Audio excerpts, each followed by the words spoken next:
Je pense que nos nouvelles conversations, elles sont challengées par plein de choses en fait qui faisaient la valeur d'une conversation autrefois. Moi, je pense que nos conversations, la qualité de nos conversations dépend en grande partie de la qualité de notre écoute. Et je trouve que le niveau de conversation avec un guide conseil chez Nature et Découverte est très différent de la conversation que vous pouvez avoir chez un vendeur dans une enseigne de fast fashion. On était les premiers en France à proposer un magasin expérientiel ou sensoriel, voire émotionnel, j'allais dire. Et donc, il se passe un truc. Et effectivement, pour nous, nos magasins sont nos meilleurs médias.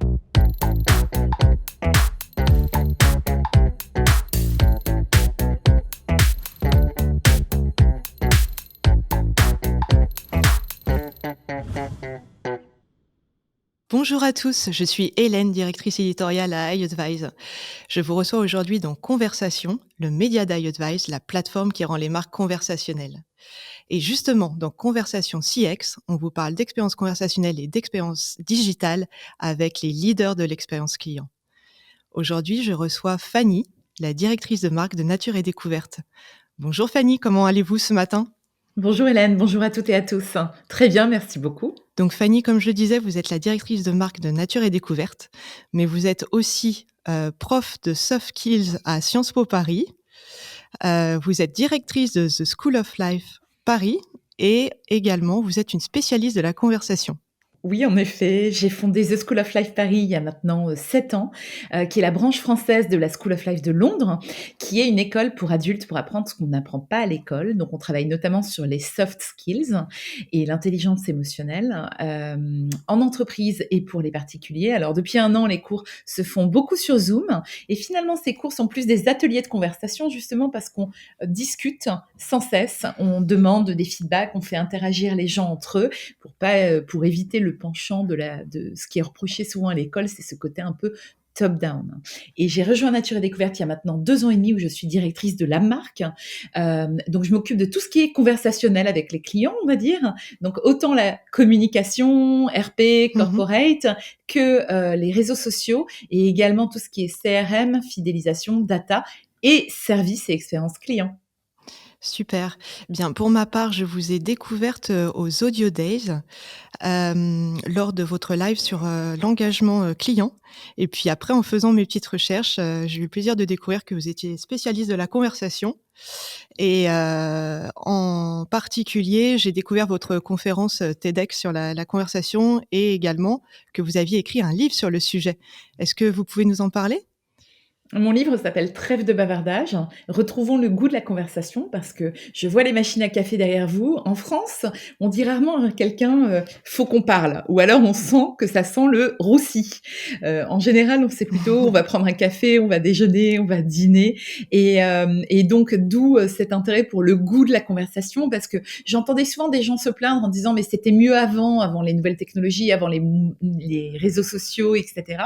Je sais pas s'il y a vraiment eu un âge d'or de la conversation. Et moi, mon but, c'est vraiment de redonner ce goût de la vraie conversation à nos contemporains. C'est vrai que les appareils numériques, nos téléphones, etc., ils viennent avec un mode d'emploi du constructeur que personne ne lit. Mais par contre, il y a plus de livres de bonne manière ou de savoir vivre ensemble pour bien converser. Et mon livre, c'est simplement, humblement, une source d'inspiration, je crois, pour essayer d'aller plus loin dans ces conversations, afin d'en vivre de plus heureuses, de plus intenses, de plus profondes et s'enrichir par la conversation. Oui, et si j'ai bien compris, de vraiment se connecter à travers ces conversations, de trouver des points communs et Je commence par poser la question, c'est quoi une vraie bonne conversation ? Qu'est-ce qu'on est en droit d'attendre ? Qu'est-ce qu'on attend ? Et à partir de là, je déroule tout un fil sur la conversation. D'accord. Donc on commence toujours ces interviews par une question type. On pense à iAdvise que les conversations rythment nos vies, qu'elles sont aussi source de nos idées, de nos projets.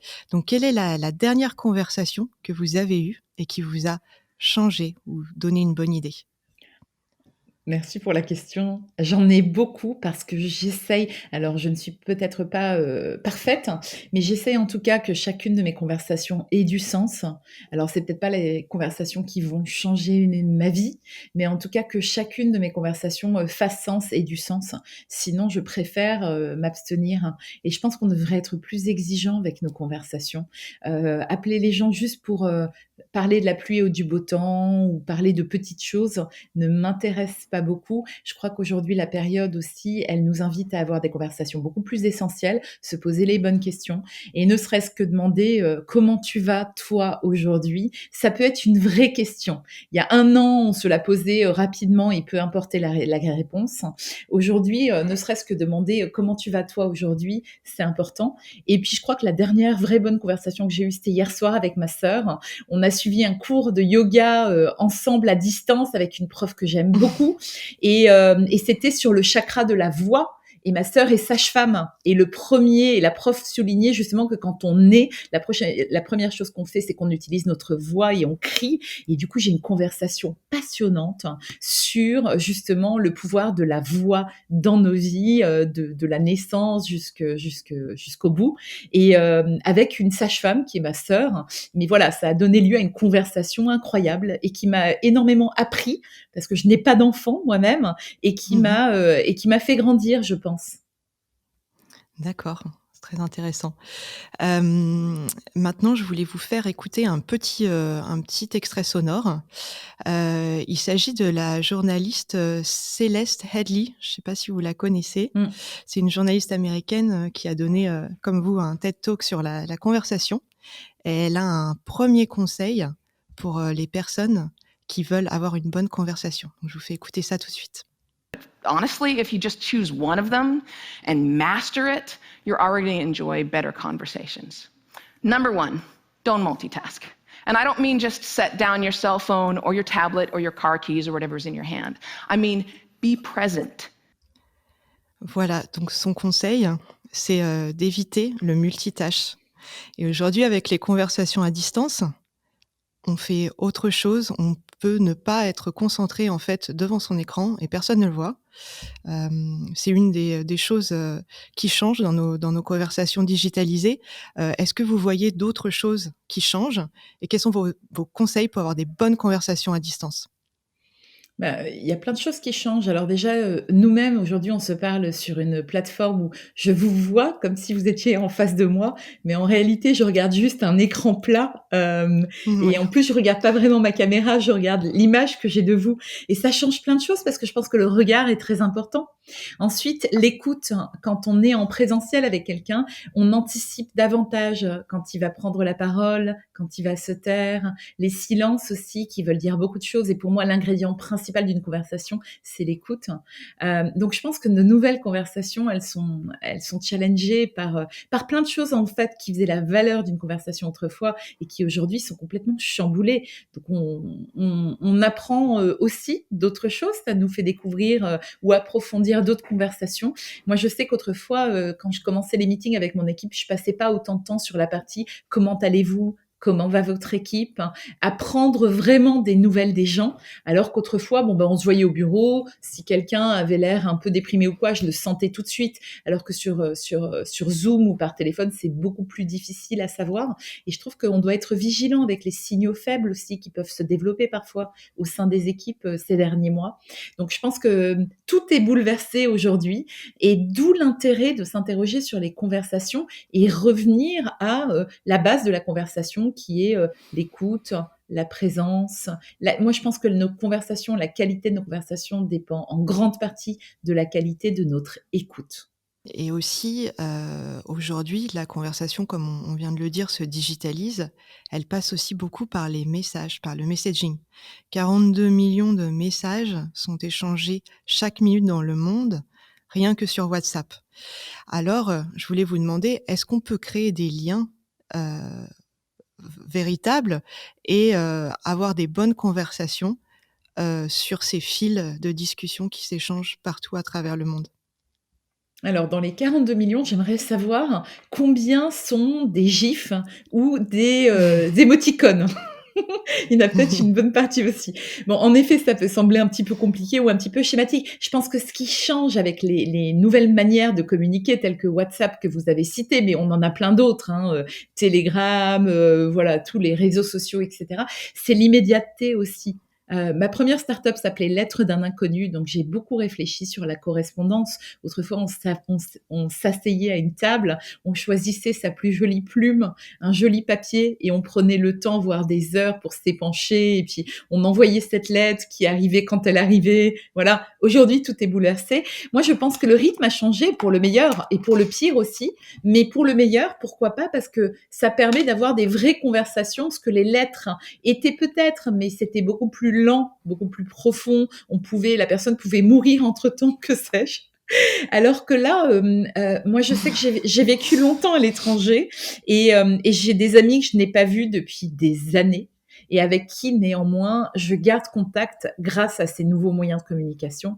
C'est différent, évidemment, on n'a plus le quotidien qui vient en ligne de compte, mais néanmoins, je continue à avoir de très belles conversations, même si elles sont plus éloignées, par WhatsApp. Et d'ailleurs, je trouve ça sympa, le développement des WhatsApp vocaux.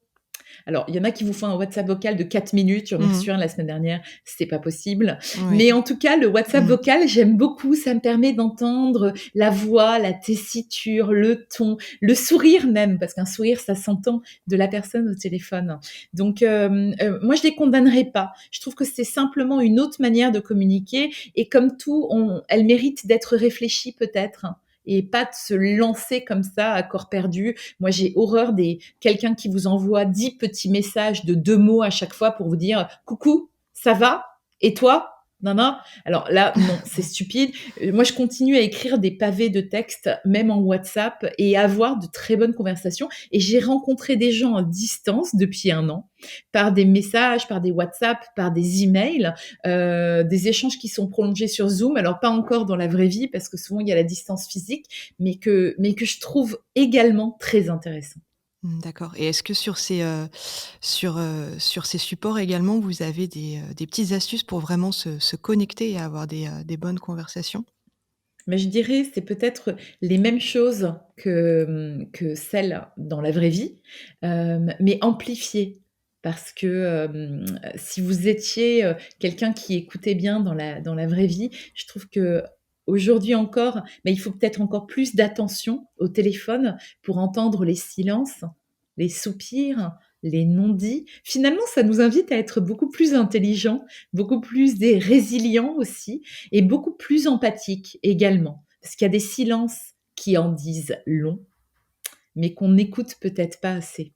D'accord. Hem, vous parlez aussi des messages qu'on dépose sur les réseaux sociaux, donc ça, c'est un peu différent. Même si WhatsApp, par exemple, on appelle ça un réseau social, mais les tweets qu'on dépose, les messages, et vous dites que ceux-là ne sont pas des conversations. Pourquoi? En fait, ça dépend, comme je disais, je pense que c'est à chacun de se réapproprier ces outils, en les considérant comme tels. Ce n'est pas une obligation, hein. Moi, je n'ai pas de compte Twitter, par exemple, et je m'en passe avec grand plaisir.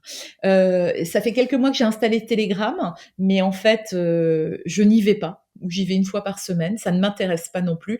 En fait, on a tous le droit de dire non ou de les utiliser comme bon nous semble, et ça, je pense que c'est important de le rappeler. Et ensuite, les réseaux sociaux, alors là, si on parle de Facebook, d'Instagram, donc Twitter mis à part parce que je ne Ouais. l'utilise pas, donc je ne me permettrai pas d'en parler. C'est pas un réseau qui m'intéresse, de par son immédiateté. Moi, j'ai un rapport au temps qui est très différent, donc voilà, j'ai choisi de ne pas l'utiliser, mais c'est un choix personnel et que j'assume. En revanche, sur les réseaux sociaux, après, moi, la course au like et aller voir un commentaire qui est caché dans une centaine de likes, ça m'intéresse pas forcément non plus, en fait. Même si je me suis fait des amis, par exemple via Instagram, où typiquement c'est un réseau où on veut partager une photo ou de l'inspiration, et puis éventuellement mettre un texte. Et je suis pas sûre que tout le monde prenne le temps de lire les textes. Moi, je sais que je me suis fait fait plusieurs amis et je passe le bonjour à Marine, à Marion, je passe le bonjour à Stéphanie. Je me suis fait des vrais amis grâce aux réseaux sociaux et ça, je trouve ça magnifique. Donc même s'il y a très peu de conversations, il y en a quand même parce qu'on peut rentrer un peu par la petite porte dans l'univers de quelqu'un et se dire, tiens, j'aime bien ce qu'elle aime ou alors j'aime bien, je trouve ça hyper inspirant, ça m'apporte des idées, etc. Et il y a plein de gens comme ça qui sont très bien et qui se sont fait connaître grâce aux réseaux sociaux également. C'est vrai et d'ailleurs ça me fait penser que, en préparant, cette interview, heu, vous m'avez dit, «Je suis directrice, de la marque Nature et Découverte, mais je suis aussi directrice de la conversation». Mmh. Est-ce que vous pouvez nous en dire plus, là-dessus? Mais absolument, je m'occupe de tout ce qui est communication. Alors communication, c'était le mot, j'allais dire, le mot valise où on met beaucoup, beaucoup de choses. Mais je m'occupe de la communication et de la conversation avec nos clients, nos adhérents et aussi par extension avec notre communauté parce qu'il y a certainement des gens qui nous suivent sur les réseaux sociaux parce qu'ils trouvent le contenu intéressant, mais qui sont pas forcément clients. Pas encore parce qu'ils sont trop jeunes, pas clients parce que, ils n'ont pas besoin de s'équiper chez Nature et Découverte, mais qui néanmoins aiment bien la marque ou viennent parce qu'ils ont entendu parler des engagements très forts de la marque, pionniers depuis 30 ans, ou simplement ils aiment la nature et puis ils veulent voir ce qu'on fait. Mais oui, effectivement, nous parlons à notre communauté, donc à travers les réseaux sociaux, nous parlons à nos clients. Grâce au service client, on a un service client qui est basé en France. Nous avons 6 personnes à Versailles. Enfin, en ce moment, elles sont en télétravail qui répondent aujourd'hui aux clients tous les jours, aux centaines d'appels ou de mails que nous recevons. Donc le service client, c'est un super outil de conversation aussi pour apprendre à mieux les connaître. On a des remontées qui sont très, très dynamiques avec ça, mais aussi via, le CRM, via la feed. On a 95 magasins aujourd'hui. Alors la plus 94 sont fermés au jour où nous nous parlons, mais nous espérons qu'ils vont réouvrir bientôt et en fait, les magasins et je trouve que le niveau de conversation avec un guide conseil chez Nature et Découverte est très différent de la conversation que vous pouvez avoir chez un vendeur dans une enseigne de fast fashion. Et ça, les gens nous le disent. Mmh. Et du coup, on a des remontées également du terrain où les clients nous disent leurs attentes, leurs idées aussi. Il arrive que des clients nous écrivent ou alors nous remontent des idées qu'ils ont eues en guise de produits, en guise de services, d'offres ou de fidélisation.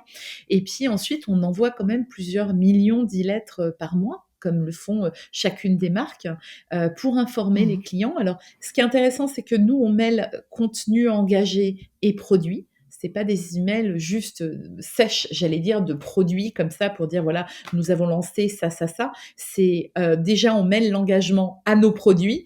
Et en plus, on va offrir aussi du contenu pédagogique, inspirant, pratique, au-delà de l'email pour prolonger l'expérience. Et ça, c'est important. Et je trouve que c'est une stratégie depuis maintenant, depuis que je suis arrivée, mais on a accéléré ça avec le premier confinement, qui porte ses fruits parce qu'on voit que nos taux d'engagement sont énormément montés. On est passé de 12% environ d'ouverture de mail jusqu'à 26% sur certaines e-lettres l'année dernière au moment du Ah oui, confinement. Et d'accord. aujourd'hui encore, certaines e-lettres atteignent Mmh. 24% de taux d'ouverture, ce qui est énorme pour une marque comme la nôtre, un retailer comme le nôtre. Et ça veut dire que les gens reconnaissent ce contenu Mmh. justement. Nous, chaque e-lettre, on va se dire qu'est-ce que les clients attendent, comment est-ce qu'on pourrait étoffer le propos en leur prolongeant l'expérience avec un cours de yoga en ligne, un article ou un podcast à écouter, ou un article du Muséum d'histoire naturelle, et on prolonge ce qu'on indique sur les produits par de l'expérience. Et ça, c'est très important.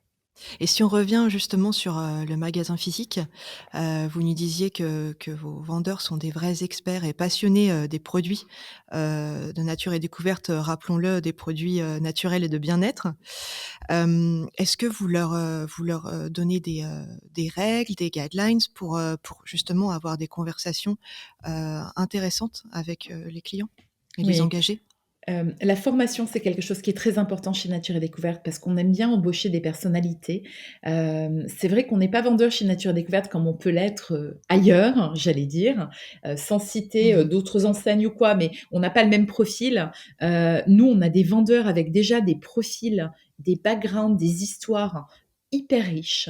Moi, je suis toujours épatée. Si vous allez au magasin du Marais, il y a Magette, par exemple, qui est artiste et qui a fait une expo il n'y a pas longtemps dans le 13e et qui est vendeur chez Nature et Découverte, enfin guide conseil comme on les appelle. Donc il y a vraiment déjà, eux, ils ont un capital, je trouve, énorme de partage, de passion et d'expertise. Et en plus, il faut savoir que chez Nature et Découverte, la formation est très importante. Nous investissons 6 à 7% de la masse salariale en formation chaque année. Ça veut dire que tout le monde est formé, que ce soit sur les produits, et beaucoup de formations produits sont faites en interne par des experts aussi. Donc, il y a l'expert astronomie, Philippe, par exemple, qui mène tous les séminaires de formation sur l'astro, sur les lunettes, etc. Mais on a aussi, donc on a des experts bien-être, jeux et jouets, Montessori, etc. Mais aussi sur la posture, sur on l'a appelé chez Nature, c'était avant que j'arrive, la signature relationnelle. Et du coup, on les forme à la vente, à des techniques de vente, mais aussi à la conversation. Et en fait, ils ont tout à fait le droit de passer du temps, alors peut-être pas au moment de Noël, hein, mais en tout cas, nous, on encourage des conversations longues avec les clientes, et il y a avec les clientes et les clients, et il y a beaucoup de clients qui nous remontent ça, que la qualité de service, elle est exceptionnelle chez nous. L'autre jour, j'ai une amie qui m'a dit qu'elle était mieux accueillie chez nous que dans une très belle enseigne de mode de luxe pour acheter des chaussures où elle était allée. Elle était très déçue du service. Et elle me dit, moi, j'ai acheté un papier d'Arménie chez Nature et Découverte et en fait, j'ai été mieux reçue que dans l'autre enseigne de chaussures où il n'y a pas de chaussures à moins de 400 €, quoi. Donc, ça m'a fait vraiment plaisir. On a une vraie signature relationnelle et je vous invite à toutes et tous, ceux qui nous écoutez, à aller, quand les magasins réouvriront, à vous rendre à votre magasin Nature et Découverte et à tester sur les guides conseils parce que c'est une vraie fierté au sein de la maison. Et puis en plus, pour moi, trouver du sens dans son travail, c'est important et savoir qu'on fait la différence, savoir qu'on est utile et que chacun a son expertise et qu'elle est reconnue, je trouve que c'est une super manière d'engager les équipes. Oui, et d'ailleurs, vous dites, que vos magasins sont votre premier média. Absolument. Nature et Découverte, nous n'avons jamais fait de publicité. Ça fait 30 ans qu'on existe.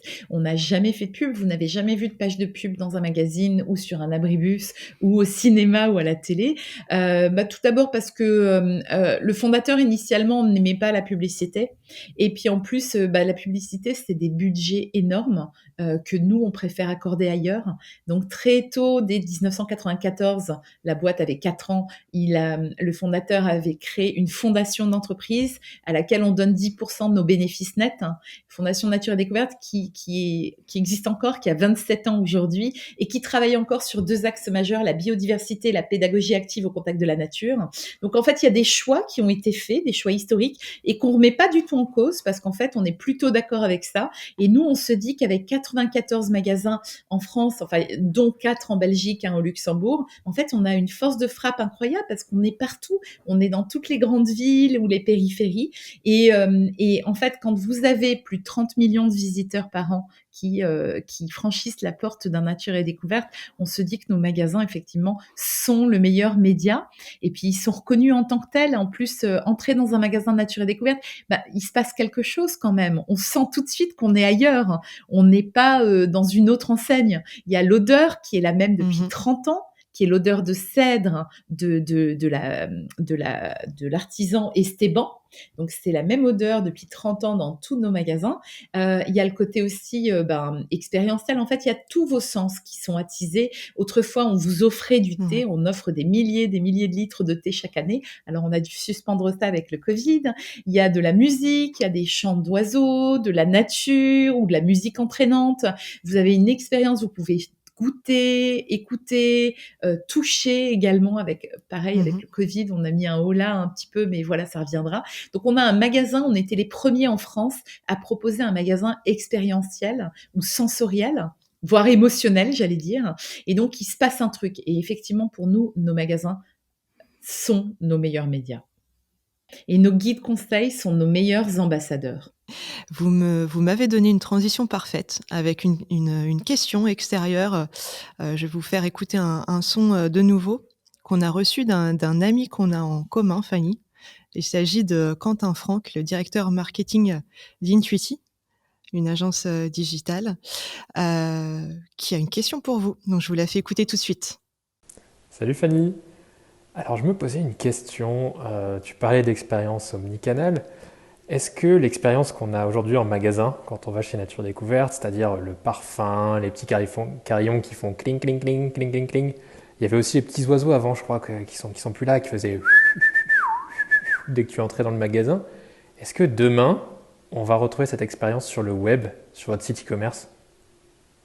Alors, vous avez 17 millions de visiteurs par an sur votre site internet, si mes sources sont bonnes.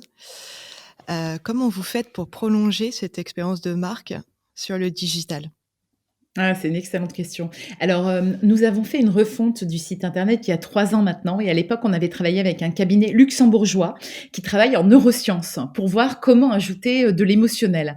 Donc ça se traduit, par, plein de petits détails qui sont peut-être pas perceptibles à l'œil nu, mais qui néanmoins, font une différence. Par exemple, quand vous êtes sur les fiches produits de nos articles, alors vous voyez évidemment les photos de l'article, la description complète. Mais si vous regardez le fond, le fond de votre écran, il est pas blanc. En fait, on dirait une carte géographique. Vous voyez, on voit les dénivelés, etc. du terrain.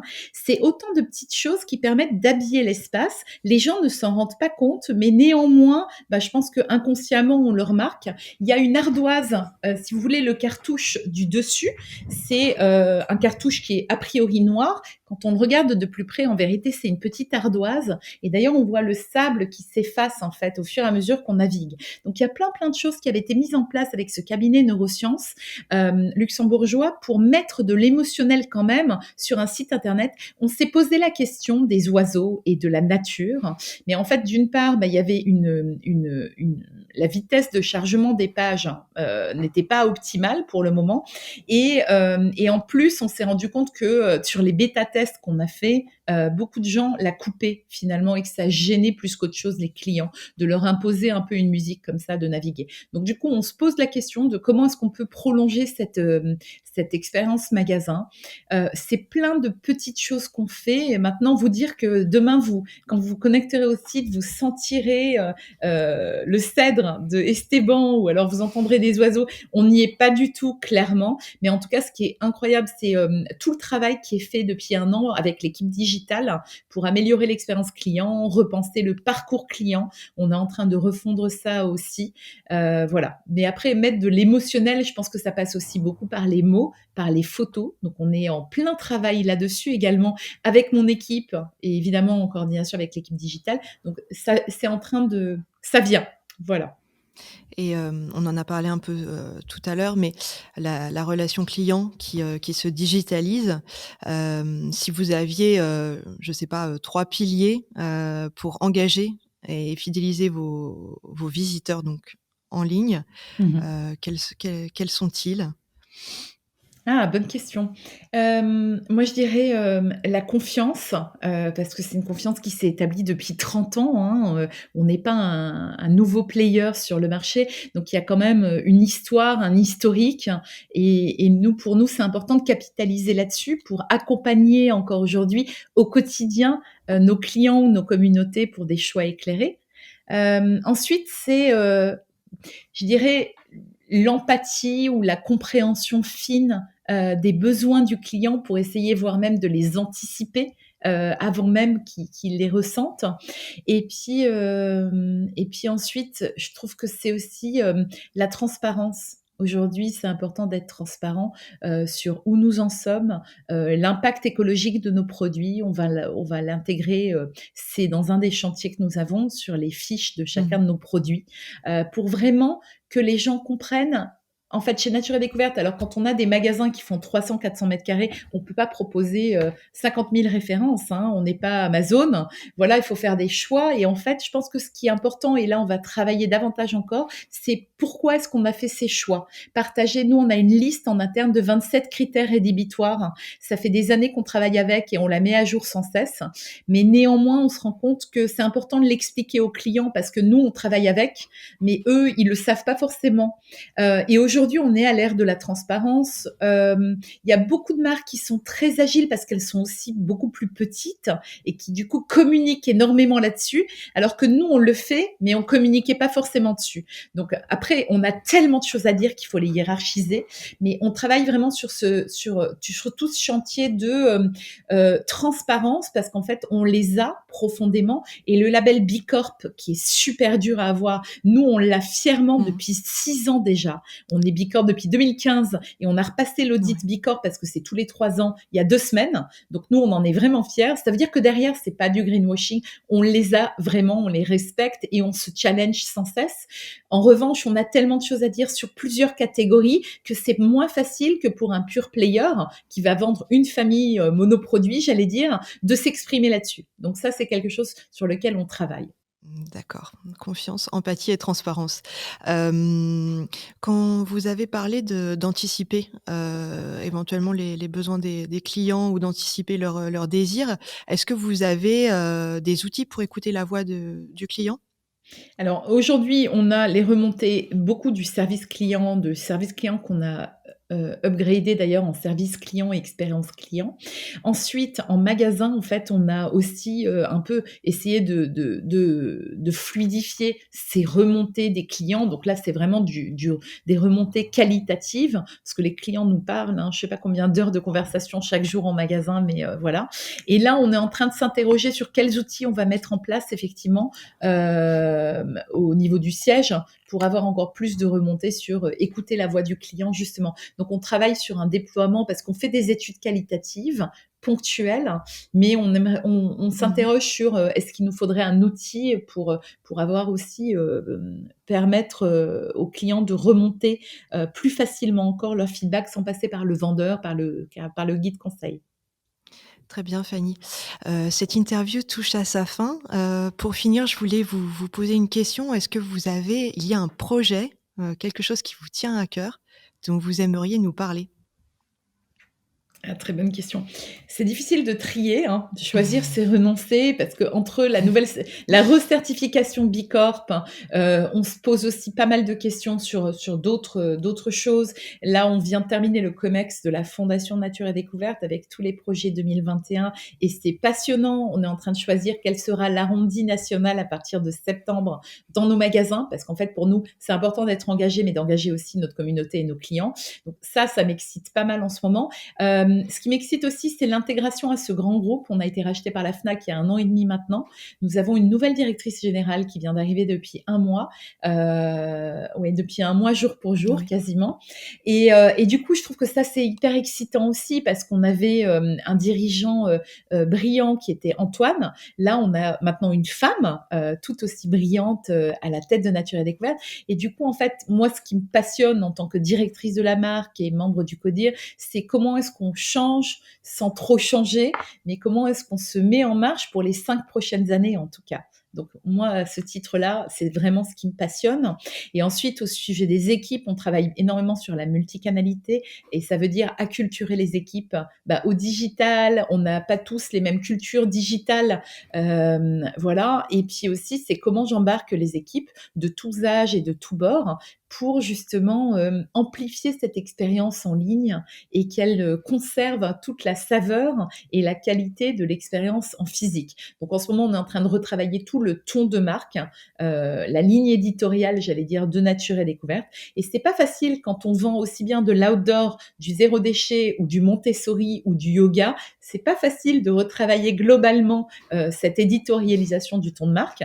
Donc ça, c'est passionnant et on travaille dessus avec mon équipe, avec Catherine notamment, les personnes de mon équipe. Et puis comment est-ce qu'on voit aussi l'identité de la marque pour la faire évoluer avec tous ces nouveaux challenges. Donc voilà, beaucoup de projets passionnants pour les prochaines années. Donc beaucoup de projets.